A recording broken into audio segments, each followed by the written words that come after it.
Hi and welcome back to my channel. I'm still Mali and I'm still your host, and today I'll be talking about pregnancy week 35 or the way that I experienced it.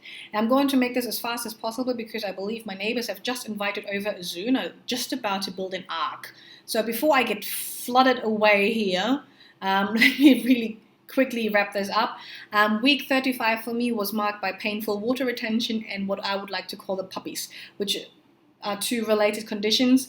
But word of warning, if you just watched or if you just got to my channel because you saw puppies in my description, this video doesn't have anything to do with puppies, but you're still very welcome to keep watching. So anyways, painful water retention. Well, water retention is something very common during pregnancy.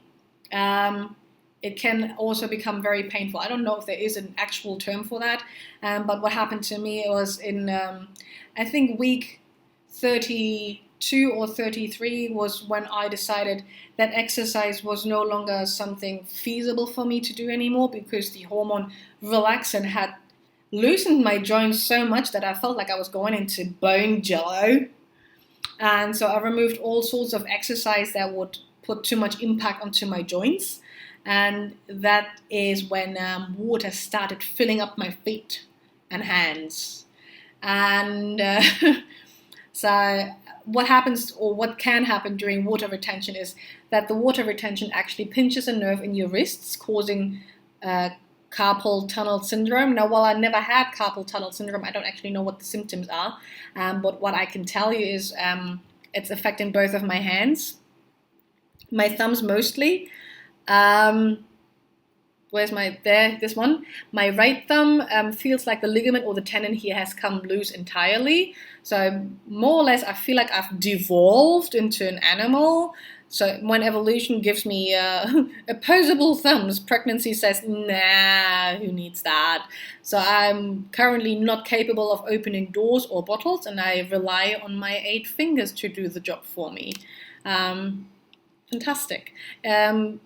So while it's only my thumbs that really hurt a lot, I do feel dull pain in my fingers. And my fingertips do feel like I had them on a hot plate for a second or 2 seconds too long. It's not entirely painful, but it's not pleasant either.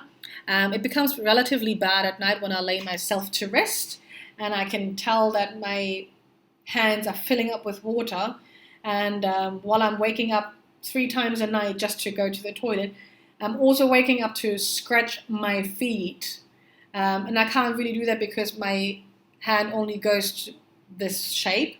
I can't really bend my fingers because they're so filled with water, and I can't apply any pressure to my fingernails, so I can't really scratch, which makes it a tad what more painful and a tad what more annoying because I really have this awful itch in my feet. So this is the worst part.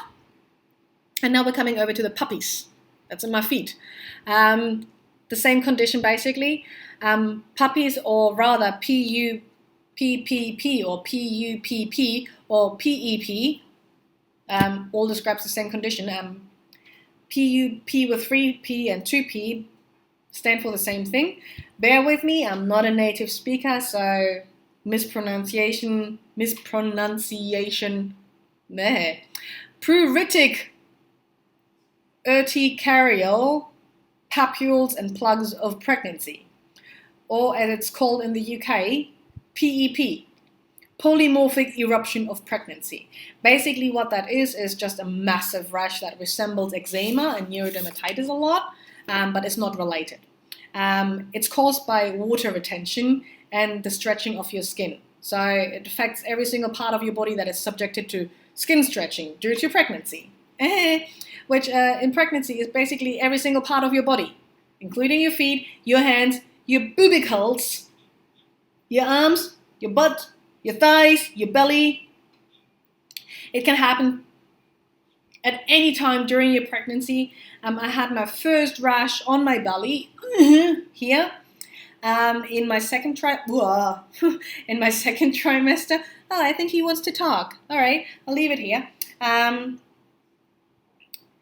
When my skin started stretching, I started doing this a lot. But I counteracted with, oh, here's a bit of product placement.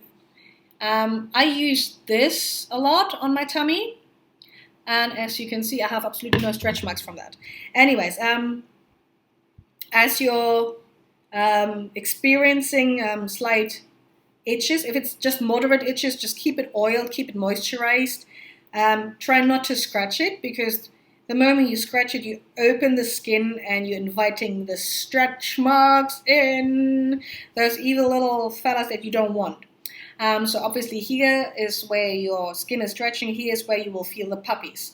This is where you're creating a milk factory, so your bubicles are going to grow into massive sizes, and again your skin is stretching, it becomes itchy. As to why your arms and your thighs are getting bigger, I think it's just Mother Nature's way of saying, let's make you fat proportionally. Not entirely sure about that, but I do experience chafing here and in my thighs. Again, try not to scratch it, because you're inviting stretch marks with it.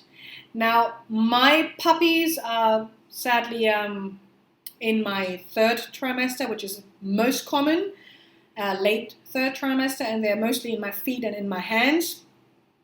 You can't really see it in my hands all that much, because I keep my hands up in the air, so, you know, put your hands up in the air, put your hands up. So I'm forcing gravity to get the water out of my hands and back into my wings.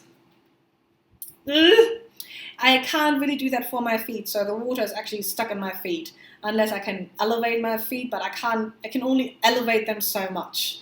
So again, it gets bad at night. And water retention causes the skin to stretch and to itch. So I have a massive itch in my feet, and I can't scratch that with my stupid fingers at the moment. So what I'm doing right now is I'm using this product, and once you figured out that you have the puppies, you'll find a lot of hints that recommend you to use pine or pine tar soap or whatever. I bought solution. It also comes as a gel, it comes as a soap, it comes in a trillion kinds of different ways. Most people do complain about the stink of this product. I actually quite like it. It doesn't taste, don't eat it. It smells of pine, campfire to me. My man thinks it smells medicinal. He's not very fond of it. The only problem with that product is the efficacy does wear off after a couple of hours, so you have to reapply it every now and then. I apply it 3 times a day because the itch is quite severe. I'm not going to show you my feet because they're bloody and possibly a bit crusty. The product itself is yellowish, so try not to use it on white or other things that you don't want to be stained. Whereas I used it the last time before I go to bed, so it has a little bit of efficacy so I can try to sleep. And then I cover it up with calamine lotion. Again, this is not product placement, I'm just showing you the product in itself. You can use any product. I only know this product. Works well. This is also pinkish white. It washes off, so it doesn't really stain. But if it's something that you want to wear the next day, don't apply it. That's it. So week 35 for me was marked by painful water retention and puppies. Hope this was educational. I'm still waiting for the flood. Okay, bye.